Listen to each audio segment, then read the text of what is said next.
Sian, malulusaw daw ang karir sa pasabog ni Kim.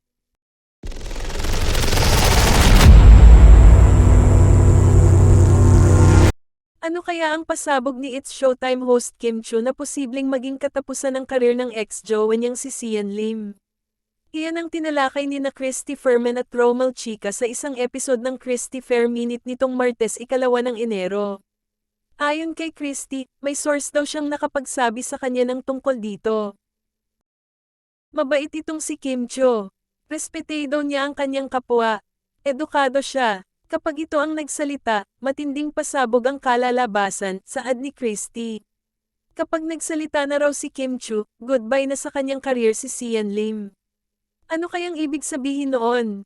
Aniya, nako, Nay, ano kaya yung sasabihin na gusto nating malaman at ipapaalam sa atin ni Kim Chiu kapag nagsalita siya?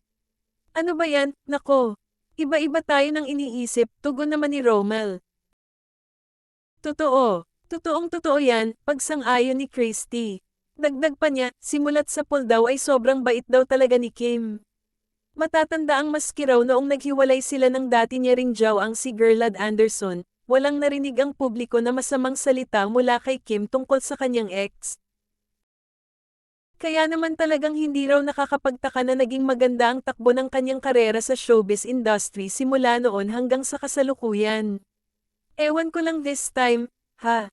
Dito kay Sian Lim. Kasi mukhang pabor sa kanya ang lahat ng tao na mabuti naman nagtanggal ka na ng helmet sa ulo.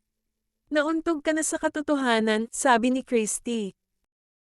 Matatanda ang bago matapos ang 2023 ay humabol pa sina Kim at Sian sa nangyayaring hiwalayan sa showbiz world matapos nilang kumpirmahin ito sa kani-kanilang social media accounts.